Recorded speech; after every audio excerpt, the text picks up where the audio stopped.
Capítulo 5. Del color de las mariposas al pensamiento abstracto. ¿Qué hace que a los niños se les llene el cuerpo de alegría cuando piensan en ese día que van a hacer una excursión? ¿Cuál es el porqué de esa alegría pensando en escapar de la pequeña cárcel que representan la clase donde se les enseña en el colegio? ¿Por qué muchos niños recordarán toda la vida cuando en una excursión al maestro les explicó el tamaño y las formas más diferentes de muchas hojas, el significado, el multicolor de las alas de las mariposas o el espectro de colores del arco iris?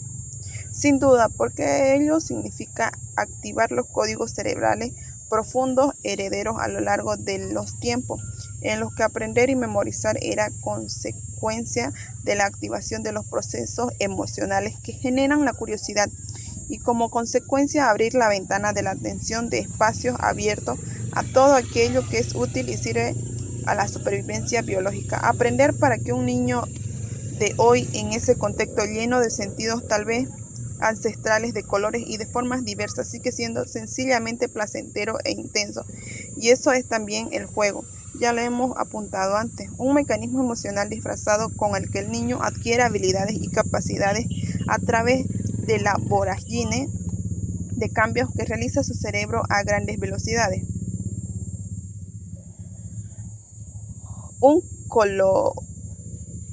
corolario se puede sacar de todo esto, y es pues que todo comienza del aprendizaje. El más temprano del niño debería hacerse directamente en contacto con la naturaleza, no entre cuatro paredes. Así nos lo revelan los códigos del cerebro y cómo estos han sido apareciendo a lo largo del proceso evolutivo. Y esta es quizás la primera enseñanza que deberíamos sacar de lo que venimos tratando en este libro y que llamamos neuroeducación. Lo primero que esto nos enseña en lo más obvio, que un niño no comienza a aprender con ideas y con abstractos, sino con percepciones, emociones, sensaciones y movimientos obtenidos del mundo sensorial y como reacción al mundo real, fuente primigenia de los estímulos y primer maestro del niño. Es el mundo y todo lo que hay en él y frente a él, lo que primero enseña al niño, y aprender bien en ese mundo es básico, no solo cuando un niño, sino después de las enseñanzas regladas y para el resto de su vida, pues estas sensaciones y percepciones y sus experiencias serán los cimientos de su futuro aprendizaje abstracto. El niño es una esponja que absorbe y recoge como si fuera agua todo lo sensorial que le rodea, los colores, la forma, los movimientos, las distancias entre los objetos, los sonidos, las texturas, el gusto, el olor de las cosas. Y es en un constante aprendizaje cómo transforma y cambia su cerebro. Pero esto se sigue inmediatamente de un proyectar al mundo, a lo aprendido, en donde lo contracta y reaprende. El niño, a los pocos meses tras el nacimiento, gatea y explora su entorno. Y en ese gateo y ese explorar aprende, graba en su cerebro los programas motores con los que más tarde, pasando el tiempo, podrá realizar un acto motor voluntario y coordinado. El aprendizaje es como el mito del Sísifo, en un proceso de repetición constante con el que construye en recuerdos inconscientes los cimientos que luego le permitirán aprender conscientemente. Ese proceso de mirar, oír, tocar, sobre todo a través del juego, es el primer aprendizaje sólido infantil, y todo ello conjugado con la inmediatez de estos significados emocionales que proporcionan los padres y principalmente la madre. Y todo cobrará sentido de supervivencia, que quiere decir seguridad en seguir vivo a través de la emoción, ese fuego que cincela y forja de la realidad todo lo que se ve y se toca. Hoy empezamos a vislumbrar lo muy negativo que puede resultar para el cerebro de un niño o de 1 años mantenerlos encerrados en una guardería, cuando es bien sabido que las paredes de una guardería deberían ser jardines amplios y extensos llenos de cosas, vivas o no, que se pueden oír, tocar, oler y aún hasta lamer, y con la que el niño interactúe constantemente. Será con ese andamiaje sólido con el que luego el niño construirá el edificio sólido de las ideas y el pensamiento abstracto.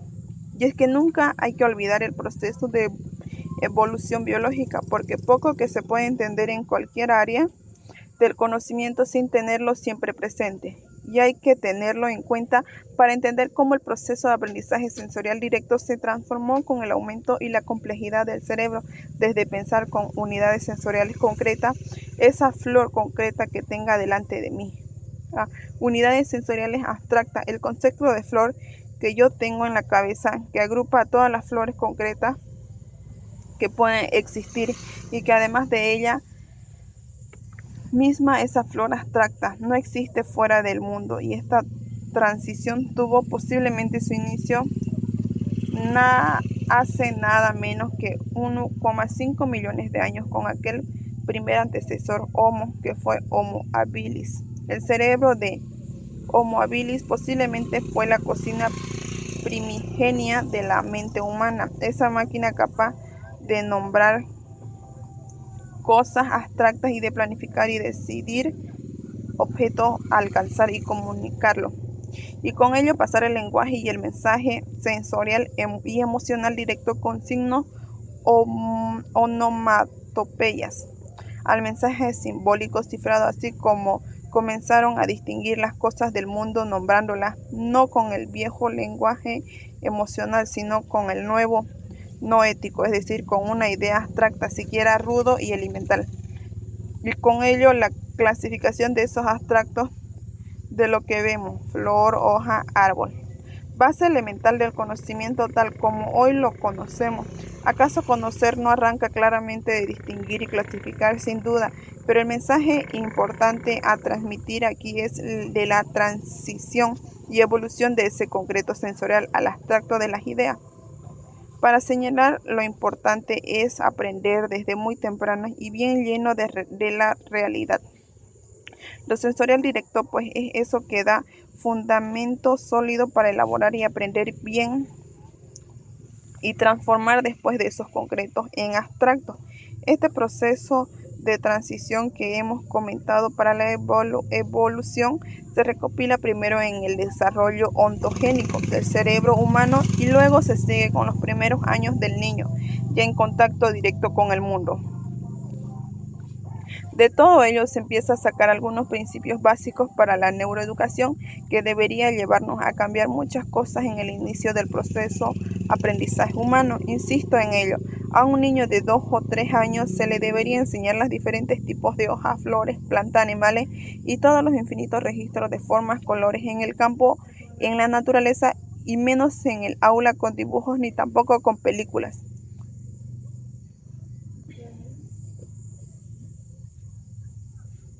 El niño necesita en la formación inicial saber y aprender qué es una flor, cogiéndola con las manos, mirándola directamente, oliéndola, apreciando y distinguiendo el tacto de los pétalos, y distinguiendo mirando el cielo un azul de otro, y todo ello, como acabo de apuntar, con la protección y sentimiento emocional, con la sonrisa del padre o el maestro. Solo así no lo olvidará jamás y anclará además sus futuros conocimientos abstractos de una forma sólida, sobre cimientos conceptuales emocionales reales directos.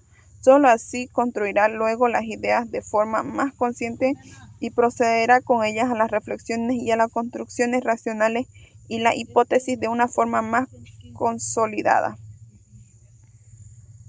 Con tristeza se oye decir, cada vez con más frecuencia, que muchos niños que siempre han vivido en las grandes ciudades como Nueva York o Chicago no han visto nunca las estrellas brillantes en el cielo, debido a la contaminación y a la potente iluminación de sus calles, plazas y rascacielos. Y aunque parezca extraño, también hay niños que no han visto nunca una vaca real pastando en los prados.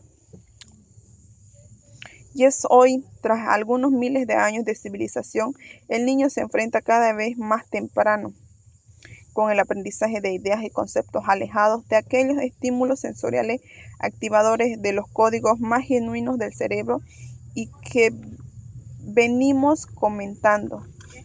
Y lo hace además concentrado en clases pequeñas y con el rigor de la seriedad del maestro, que se alejan de aquel juego primitivo que generaban aprender y memorizar. De lo sensorial directo, base de la curiosidad, la atención y el despertar. Como acabo de señalar, para el ser humano aprender hoy es un proceso que desde muy temprano, quizás demasiado, se ha llevado a unos niveles de abstracción y de alto calado intelectual y social, que de alguna manera rompen con aquellas raíces inviolables, genéticas y evolutivas, con aquel origen que significó aprender y memorizar viendo vuelo colorido y errático de las mariposas. ¿No convendría repasar y evaluar en qué medida de los estímulos que se utilizan hoy de aprender activan las propiedades, los códigos cerebrales más genuinos para esta tarea? Es posible que la neuroeducación, a la luz del proceso evolutivo, nos pueda ayudar a ello y sacar ventajas para llegar a aprender y memorizar mejor.